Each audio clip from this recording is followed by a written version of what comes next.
ಬಲಾತ್ಕಾರ, ಅಕ್ಕನ ಮಗಳನ್ನ ಪಟಾಯಿಸಿಕೊಂಡ, ತಡೆಯೋಕೆ ಬಂದವನನ್ನೇ ಕೊಂದ, 4 ಬಾರಿ ರಾಜ್ಯ ಪಂಚಾಯಿತಿ, ಬುದ್ಧಿ ಹೇಳಿದ್ದಕ್ಕೆ ಹರಿಸಿದ ನೆತ್ತರು, ಕರೆಂಟ್ ಕನೆಕ್ಷನ್ ಕಟ್, ಕಾರ್, ಹೇಗಿತ್ತು ಹತ್ಯೆಯ ಪ್ಲಾನ್? ಇದೇ ಹೊತ್ತಿನ ಕ್ರೈಮ್ ಡೈರಿ. ನಾನು ಧನುಶ್ರೀ ಪೂಜಾರಿ.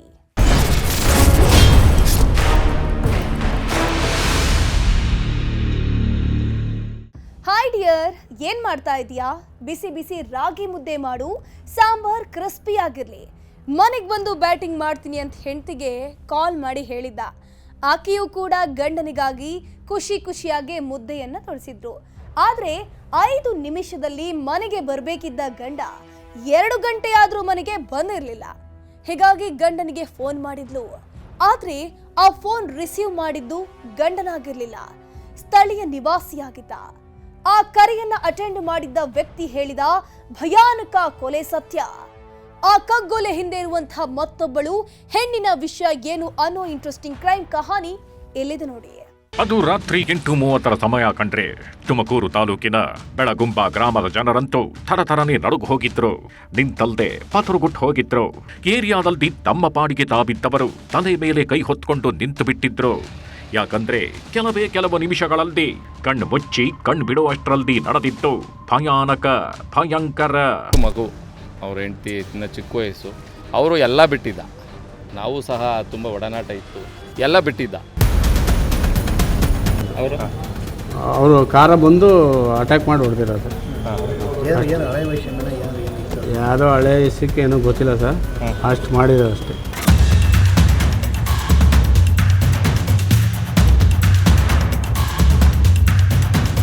ಆದರೆ ಒಂದು ಅವರು ಮಾಹಿತಿ ಏನೋ ಕರೆಸಿ ಒಂದು ಹೆಣ್ಮಗು ವಿಚಾರ ಬೇಡ ಅಂತಕ್ಕಂಥ ವಿಚಾರನ ಹೇಳ್ದಂಥ ಸಂದರ್ಭದಾಗಿ ಇಬ್ಬರು ಪ್ರತಿಷ್ಠೆಗೆ ತಗೊಂಡಿದ್ದಾರೆ ಅಂತ ಗೊತ್ತಾಗುತ್ತೆ.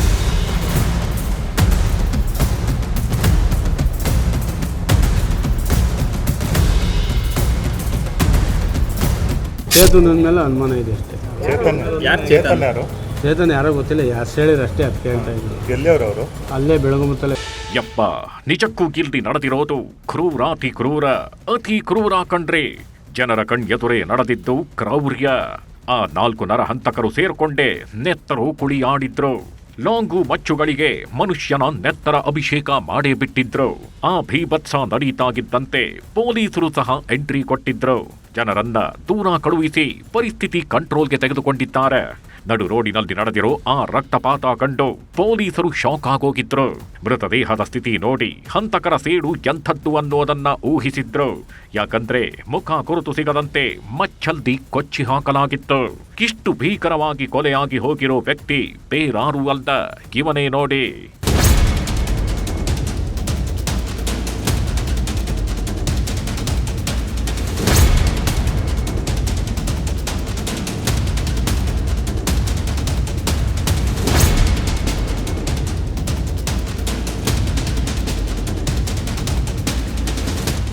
ಡಿಫರೆಂಟ್ ಆಗಿ ಲುಕ್ ಕೊಡ್ತಾ ಇರೋ ಇವನು ಸುಮ್ಮನೆ ಆಸಾಮಿ ಅಲ್ಲ ಕಂಡ್ರೆ, ಸುಮ್ಮನೆ ಅಲ್ವೇ ಅಲ್ದ.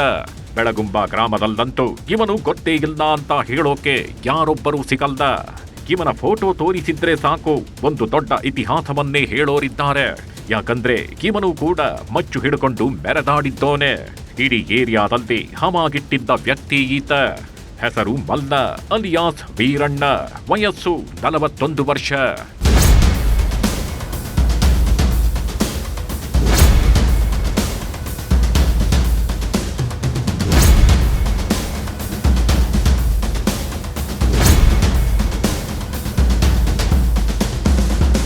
ಅದು 2008, 18 ವರ್ಷದ ಹಿಂದೆ ಈ ಮಲ್ಲ ಅಲಿಯಾಸ್ ವೀರಣ್ಣ ಹೇಗಿದ್ದ ಅಂದ್ರೆ ಇಡೀ ತುಮಕೂರೇ ನಡಕ್ತಾಗಿತ್ತು.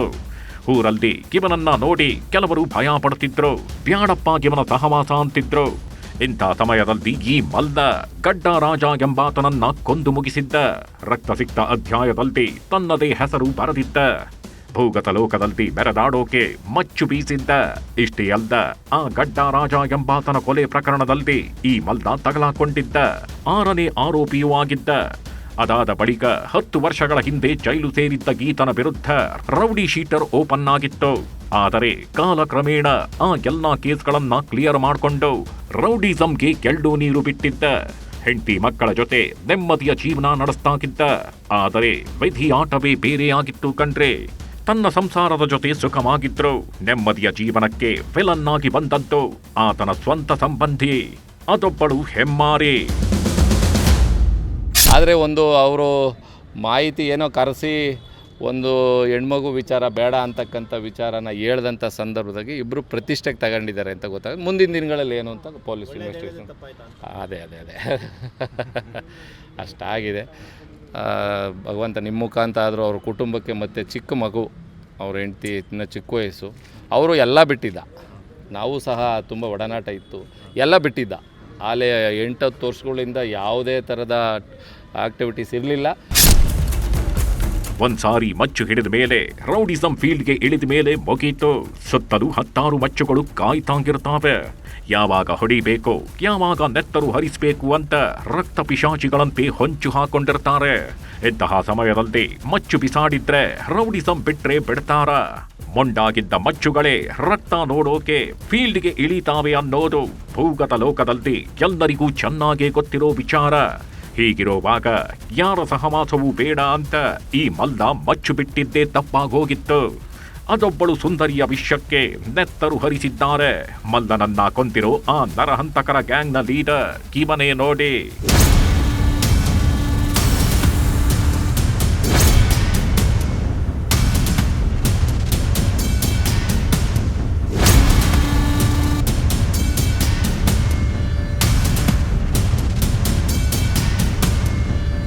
ಹೀರೋ ರೇಂಜ್ಗೆ ಪೋಸ್ ಕೊಡ್ತಿರೋ ಇವನು ಒಳ್ಳೆ ಕೆಲಸಗಳನ್ನ ಮಾಡಿದ್ದಿದ್ರೆ ಹೀರೋ ಆಗ್ತಿದ್ನೋ ಏನೋ.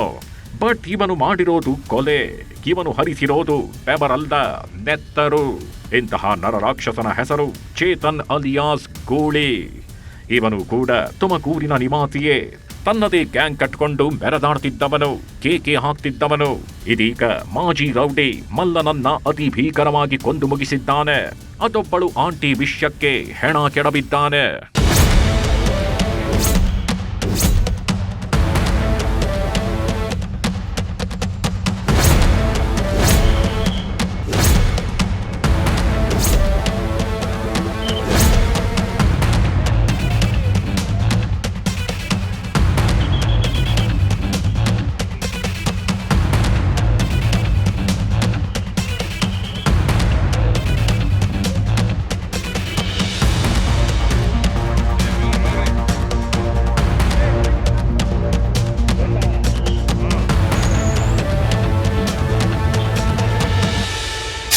ಬೆಳಗುಂಬದ ಮುಖ್ಯ ರಸ್ತೆಯಲ್ಲಿ ಈ ಥರ ಒಂದು ಆಕ್ಸಿಡೆಂಟ್ ರೀತಿಯಲ್ಲಿ ಬಿದ್ದಿದೆ ಬಾಡಿ ಅಂತಕ್ಕಂಥದ್ದನ್ನ ಫೋನಲ್ಲಿ ಹೇಳಿದ್ರು. ತದನಂತರ ಹುಡುಗರಿಗೆ ಫೋನ್ ಮಾಡಿ ಯಾರು ಏನು ಅಂತ ಕೇಳಿದಂಥ ಸಂದರ್ಭದಲ್ಲಿ ಇಲ್ಲ, ಈ ಥರ ಮಲ್ಲನ್ನ ಮಚ್ಚುಗಳಿಂದ ಹೊಡೆದಿರ್ತದೆ ಅಂತಕ್ಕಂಥ ವಿಚಾರ ಗೊತ್ತಾಯಿತು. ತದನಂತರ ನಾನು ಕ್ಯಾಸನ್ರ ಪೊಲೀಸ್ ಸ್ಟೇಷನ್ಗೆ ಫೋನ್ ಮಾಡಿ ಸಾಹೇಬರಿಗೆ ಗಮನಕ್ಕೆ ತಗೊಂಬಂದೆ. ಕರೆಂಟ್ ಹೋಗ್ತಿದ್ದಂತೆ ಮುಗಿ ಬಿದ್ದ ರಾಕ್ಷಸರು. ಕರೆಂಟ್ ಬರುವಷ್ಟರಲ್ಲಿ ಮಲ್ಲನಿಗೆ ಗುಮ್ಮಿದ ಗೂಳಿ. ಅದೊಬ್ಬಳ ವಿಷಯಕ್ಕೆ ಗೂಳಿ ಹಾಗೂ ಮಲ್ಲನ ನಡುವೆ ಗಲಾಟೆ ಆಗ್ತಿತ್ತು. ಇಬ್ಬರ ನಡುವೆ ಪ್ರತಿಷ್ಠೆ ಅನ್ನೋದು ಎಂಟ್ರಿ ಕೊಡುತ್ತೆ. ಇಬ್ಬರ ನಡುವೆ ದ್ವೇಷದ ಕಿಚ್ಚು ಹೊತ್ಕೊಂಡಿತ್ತು. ಏರಿಯಾದಲ್ಲಿ ಅಂಗಡಿ ಇಟ್ಕೊಂಡು ವ್ಯಾಪಾರ ಮಾಡ್ತಿದ್ದ ಗೂಳಿ ತುಂಬಾನೇ ತಲೆ ಕೆಡಿಸ್ಕೊಂಡಿದ್ನೋ ಏನೋ. ಹೀಗಾಗಿ ಮಲ್ಲನ ಕಥೆಯನ್ನ ಮುಗಿಸೋಕೆ ಪಕ್ಕಾ ಪ್ಲಾನ್ ಮಾಡಿದ್ದ. 4 ಗ್ಯಾಂಗ್ ಕಟ್ಕೊಂಡು ಬಂದು ಮಲ್ಲನಿಗೆ ಮುಹೂರ್ತ ಆಗಿಟ್ಟಿದ್ದಂತೆ. ಗ್ಯಾಂಗ್ನೊಂದಿಗೆ ಮನೆ ಮುಂದೆ ಹೊಂಚು ಹಾಕಿ ಕಾಯ್ತಿದ್ದಂತೆ. ಇದೇ ಸಮಯಕ್ಕೆ ಸರಿಯಾಗಿ ಈ ಮಲ್ಲ ಹೊರಗಡೆ ಬಂದಿದ್ದ. ಬೈಕ್ ಏರಿ ತುಮಕೂರು ಕಡೆಗೆ ಹೋಗ್ಬೇಕು ಅಂತ ಅಂದುಕೊಂಡಿದ್ದ.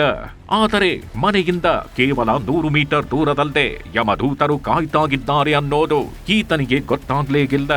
ಜೂನ್ 26ನೇ ತಾರೀಕು ರಾತ್ರಿ ಸರಿಸುಮಾರು 8:30 ಸಮಯ.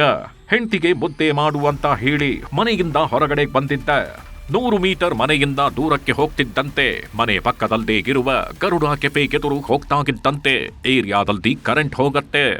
ಇದೇ ಸರಿಯಾದ ಸಮಯ ಅಂದುಕೊಂಡು ಗೂಳಿ ಕಡೆಯವರು ಅಟ್ಯಾಕ್ ಮಾಡಿದ್ರೋ ಅಥವಾ ಆ ಗೂಳಿ ಕಡೆಯವರೇ ಕರೆಂಟ್ ಕಟ್ ಮಾಡಿಸಿದ್ರೋ ಏನೋ. ಬಟ್ ಗೂಳಿ ಅಂಡ್ ಗ್ಯಾಂಗ್ ಏಕಾಏಕಿ ಮಾರಕಾಸ್ತ್ರಗಳಿಂದ ಮಲ್ಲನ ಮೇಲೆ ದಾಳಿ ನಡೆಸಿತ್ತು. ಕತ್ತಲಲ್ಲಿ ಕಣ್ಣು ಮುಚ್ಚೋದ್ರೊಳಗೆ ಮಲ್ಲನ ಮೇಲೆ ಬಿದ್ದ ಪೆಟ್ಟುಗಳು ಆತನನ್ನ ರಕ್ತದ ಮಡುವಿನಲ್ಲೇ ಕೆಡಬಿತ್ತು. ಕೆಲವೇ ಕ್ಷಣಗಳಲ್ಲಿ ಹೆಣ ಬೀಡಿಸಿ ಕಾಲ್ ಕಿತ್ತಿದ್ರು ಕಿರಾತಕರು. ಪ್ಲಾನ್ ಮಾಡಿ ಹೊಡೆದಿದ್ದಾರೆ. ಯಾರು ಕತ್ಲೆ ಕರೆಂಟ್ ಹೋಯ್ತಂತೆ, ಆ ಕಾರಿಂದ ಬಂದು ಗುದ್ದಿ ಹೊಡೆದಿರೋದು. ಗಾಡಿಗೆ ಗುದ್ದಿರೋದ? ಗಾಡಿ ಅವರು ಟೂ ವೀಲರ್ ಬರ್ತಾ ಇದ್ರಂತ ಆ ಕಡೆಯಿಂದ ಗುದ್ದಿ ಹೊಡೆದಿರೋದು. ಮನೆ ಕಡೆ ಬರ್ಬೇಕಾದ್ರೆ ಮನೆ ಕಡೆ ಹಂಗೆ ಹೊಡೆದು ಹಾಕಿದ್ರು. ಮನೆ ಹತ್ರ ಯಾರು ದೇವಸ್ಥಾನಕ್ಕೆ ಹೋಗಿ ಬಂದಿದ್ರಂತೆ, ಅದು ಮಾಹಿತಿ ಗೊತ್ತಾಯ್ತು ಆಮೇಲೆ. ಅಷ್ಟೇ ನಮ್ಗೆ ಗೊತ್ತಿರೋದು. ನಮ್ಮ ಹಿಂದೆ ಆಗಿತ್ತಂತೆ, ಹಿಂದೆ ಏನೋ ವಿಷಯಕ್ಕೆ ಆಗಿತ್ತಂತ ನನಗೆ ಗೊತ್ತಿಲ್ಲ ಬಲ್ಲದು. ಮುದ್ದೆ ಮಾಡಿಟ್ಟು ತನ್ನಗಿಬ್ಬರು ಪುಟ್ಟ ಮಕ್ಕಳೊಂದಿಗೆ ಮಲ್ಲನಿಗಾಗಿ ಕಾಯ್ತಿದ್ದ ಹೆಂಡತಿ ಭಯಗೊಂಡಿದ್ಲು. 5 ನಿಮಿಷದಲ್ಲಿ ವಾಪಸ್ ಬರಬೇಕಿದ್ದ ಗಂಡ ಮನೆಗೆ ಬಂದಿಲ್ಲ ಅಂತ ಗಾಬರಿಗೊಂಡಿದ್ಲು. ಭಯದಿಂದಲೇ ಗಂಡನಿಗಾಗಿ ಎದುರು ನೋಡ್ತಿದ್ಲು. ಯಾವತ್ತೂ ಇಲ್ಲದ ಆತಂಕ ಆಕೆಗೆ ಆವತ್ತು ಜಾಸ್ತಿನೇ ಇತ್ತು. ಆದರೆ ಕೊನೆಗೆ ಆಕೆಯ ಮನೆ ಬಾಗಿಲಿಗೆ ಬಂದಿತ್ತು ಮಲ್ಲನ ಹೆಣ. ಕಗ್ಗತ್ತಲ ಮರೆಯಲ್ಲಿ ನಿಂತಿದ್ದಳ ಹೆಮ್ಮಾರಿ. ಮಲ್ಲನನ್ನ ಕೊಂದಿದ್ದು ಯಾರು ಅನ್ನೋದು ಪೊಲೀಸರ ತಲೆಗೆ ಬಂದಿದ್ದ ಮೊದಲ ಪ್ರಶ್ನೆಯಾಗಿತ್ತು. ಆ ಪ್ರಶ್ನೆಗೆ ಉತ್ತರ ಹುಡುಕೊಂಡು ಹೋದಾಗ ಚೇತನ್ ಅಲಿಯಾಸ್ ಗೂಳಿ ಅನ್ನೋನೇ ಸಾರಂತ ಕೆಲವರು ಹೇಳ್ತಿದ್ರು. ಮಲ್ಲನ ಹೆಂಡತಿಯೂ ಕೂಡ ಕ್ಯಾತ್ಸಂದ್ರ ಪೊಲೀಸ್ ಠಾಣೆಯಲ್ಲಿ ಗೂಳಿ ಅಂಡ್ ಗ್ಯಾಂಗ್ ವಿರುದ್ಧ ದೂರು ನೀಡ್ತಾಳೆ. ದೂರು ಬರ್ತಾಗಿದ್ದಂತೆ ಫೀಲ್ಡ್ಗಿಳಿದಿದ್ದ ಖಾಕಿ ಪಡೆ ಕೊಲೆ ಹಿಂದಿನ ಸತ್ಯ ಕೆದಕಿದ್ರು. ಆಗ್ಲೇ ನೋಡಿ ಹೊರ ಬಂದಿದ್ದು ಹತ್ಯೆ ವೇಳೆ ಕಗ್ಗತ್ತಲ ಮರೆಯಲ್ದೆ ನಿಂತಿದ್ದ ಅದೊಬ್ಬಳು ಲೇಡಿ ಅನ್ನೋದು. ಒಂದೇ ಮದುವೆ ದೊಡ್ಡದು, 3 ಜನ ಇಲ್ಲ, ಇನ್ನೇ ಇಬ್ಬರು. ಮದುವೆ 2 ಮಕ್ಕಳಿದ್ದಾವೆ. ಹಂಗೆ ಹೋಗಿ ಬರ್ಬೋದು. ಚೇತನ್ ಮೇಲೆ ಅನುಮಾನ ಇದೆ ಅಷ್ಟೇ. ಚೇತನ್ ಯಾರೋ ಗೊತ್ತಿಲ್ಲ, ಯಾರು ಹೇಳಿದ್ರು ಅಷ್ಟೇ. ಅದು ಕೇಳ್ತಾ ಇದ್ದೀವಿ. ಅಲ್ಲೇ ಬೆಳಗುಮತ್ತಲೇ ಇರೋದು. ಏನು ಮಾಡ್ತಾರೆ? ಅವ್ರೇನೋ ಅಂಗಡಿ ಇಟ್ಕೊಂಡವ್ರಂತೆ, ಹೇಳಿದ್ಕೆ ಮಾಹಿತಿ ಕೊಡಿ. ಬೋಸ್ ಅಂಗಡಿ ಇಟ್ಕೊಂಡವ್ರು, ಏನೋ ಕಬ್ಬುಣದ ಅಂಗಡಿ ಎಲ್ಲ ಇಟ್ಕೊಂಡವ್ರು ಬೆಳಗುಮದಲ್ಲಿ. ಅಷ್ಟೇ ಗೊತ್ತಿಲ್ಲ. ಇಲ್ದಿನ ರಕ್ತಪಾತಕ್ಕೆ ಕಾರಣ ಮಲ್ಲನ ಅಕ್ಕನ ಮಗಳೇ ಅನ್ನೋ ಚರ್ಚೆ ಜೋರಾಗಿಯೇ ನಡೆಯುತ್ತಿತ್ತು. ಯಾಕಂದ್ರೆ ಇದೇ ಮಲ್ಲನ ಅಕ್ಕನ ಮಗಳು ಗಂಡನನ್ನ ಬಿಟ್ಟು ತವರು ಮನೆ ಸೇರಿದ್ಲು. ಈ ವೇಳೆ ಚೇತನ್ ಅಲಿಯಾಸ್ ಗೂಳಿ ಜೊತೆ ಆಕೆ ಫ್ರೆಂಡ್ಶಿಪ್ ಮಾಡಿದ್ಲಂತೆ. ಆ ಫ್ರೆಂಡ್ಶಿಪ್ ಇಡೀ ಏರಿಯಾದಲ್ಲದೆ ಬೇರೆ ರೀತಿಯಲ್ಲಿ ಚರ್ಚೆಗೂ ಕಾರಣವಾಗಿತ್ತಂತೆ. ಊರಲ್ಲಿ 10 ಜನ 10 ರೀತಿ ಮಾತನಾಡ್ಕೊಳ್ತಿದ್ರಂತೆ. ಇದರಿಂದ ಮಲ್ಲ ಫುಲ್ ತಲೆ ಕೆಡಿಸ್ಕೊಂಡಿದ್ದ. ಅಕ್ಕನ ಮಗಳು ಮಾನ ಕಳೀತಿದ್ದಾಳೆ ಅಂತ ಟೆನ್ಷನ್ಗೊಳಗಾಗಿದ್ದ. ಅಕ್ಕನ ಮಗಳಿಗೆ ಇದೆಲ್ಲ ಸರಿ ಬರಲ್ಲ, ಮಾನ ಮರ್ಯಾದೆಯಿಂದ ಇದ್ರೆ ಸರಿ ಅಂತ ಮಲ್ಲ ವಾರ್ನಿಂಗ್ ಸಹ ಕೊಟ್ಟಿದ್ದಂತೆ. ಈ ಗೂಳಿಗೂ ಕೂಡ ಎಚ್ಚರಿಕೆ ಕೊಟ್ಟಿದ್ದಂತೆ. ಇಷ್ಟೇ ಅಲ್ದ, ಅಕ್ರಮ ಸಂಬಂಧದ ವಿಷಯಕ್ಕೆ 4-5 ಬಾರಿ ರಾಜಿ ಪಂಚಾಯಿತಿ ನಡೆಸಿ ಇಬ್ಬರಿಗೂ ಬುದ್ಧಿ ಹೇಳಲಾಗಿತ್ತಂತೆ. ಆದರೆ ಮನೆತನದ ಮರ್ಯಾದೆ ಕಾಪಾಡಲು ಹೋದ ಮಲ್ಲ ಹಾಗೂ ಆರೋಪಿ ಚೇತನ್ ನಡುವೆ ದೊಡ್ಡ ಮಟ್ಟದ ಜಗಳವೇ ನಡೆದಿತ್ತು. ಆಗ ಚೇತನ್ ಮಲ್ಲನಿಗೆ ಜೀವ ಬೆದರಿಕೆ ಹಾಕಿ ವಾರ್ನ್ ಮಾಡಿ ತೆರಳಿದ್ದ. ಈಗ ಎಲ್ಲ ಯಾರ್ಯಾರು ಅಂತ ಟ್ರೇಸ್ ಮಾಡ್ತಿದ್ದಾರೆ. ಅದಕ್ಕೆ ಪ್ರಮುಖವಾದಂಥ ವ್ಯಕ್ತಿಗಳು ಯಾರ್ಯಾರು ಅಂತ ತಮ್ಮ ಪೊಲೀಸ್ ಗಮನಕ್ಕೂ ಆಲೇ ಹೋಗಿದೆ ಅಂತಕ್ಕಂಥದ್ದನ್ನ ಪೊಲೀಸ್ ಇಂಟಿಮೇಷನ್ ಕೊಟ್ಟಿದ್ದಾರೆ. ಸ್ಥಳೀಕರೇ ಅಂತಕ್ಕಂಥದ್ದು ಮಾಹಿತಿ ಇದೆ. ಒಂದು ಕುಟುಂಬದ ಸಮಸ್ಯೆ ಅಂತಕ್ಕಂಥದ್ದು ತಮಗೆಲ್ಲ ಗೊತ್ತಿರುತ್ತೆ. ಆಲೇ ನಿಮಗಿಂತ ಏನು ನನಗೇನು ಇದಿರಲ್ಲ. ಆದರೆ ಒಂದು ಅವರು ಮಾಹಿತಿ ಏನೋ ಕರೆಸಿ ಒಂದು ಹೆಣ್ಮಗು ವಿಚಾರ ಬೇಡ ಅಂತಕ್ಕಂಥ ವಿಚಾರನ ಹೇಳ್ದಂಥ ಸಂದರ್ಭದಾಗಿ ಇಬ್ಬರು ಪ್ರತಿಷ್ಠೆಗೆ ತಗೊಂಡಿದ್ದಾರೆ ಅಂತ ಗೊತ್ತಾಗ ಮುಂದಿನ ದಿನಗಳಲ್ಲಿ ಏನು ಅಂತ ಪೊಲೀಸ್ ಇನ್ವೆಸ್ಟಿಗೇಷನ್. ಅದೇ ಅಷ್ಟಾಗಿದೆ. ಗಂಡನನ್ನ ಬಿಟ್ಟು ಬಂದಿದ್ದ ಮಹಿಳೆ ಜೊತೆ ಗೂಳಿ ಸುತ್ತಾಡ್ತಿದ್ದ. ಆದ್ರೆ ಈ ಮಲ್ಲ ಎಂಟ್ರಿ ಕೊಡ್ತಿದ್ದಂತೆ ಗೂಳಿಯ ಅಡ್ನಾಡಿ ಕೆಲಸಕ್ಕೆ ಬ್ರೇಕ್ ಬಿದ್ದಿತ್ತು. ಇದರಿಂದ ಗೂಳಿ ಅಂಡ್ ಗ್ಯಾಂಗ್ ಪಕ್ಕಾ ಪ್ಲಾನ್ ಮಾಡಿ ಮಲ್ಲಣ್ಣನನ್ನ ಅಡ್ಡ ಹಾಕಿ ಕೊಚ್ಚಿ ಕೊಲೆ ಮಾಡಿದ್ದಾರೆ. ಪೊಲೀಸರು ಇದೀಗ ಆ ಗೂಳಿ ಗ್ಯಾಂಗ್ ಬಂಧಿಸೋಕೆ ಮುಂದಾಗಿದ್ದಾರೆ.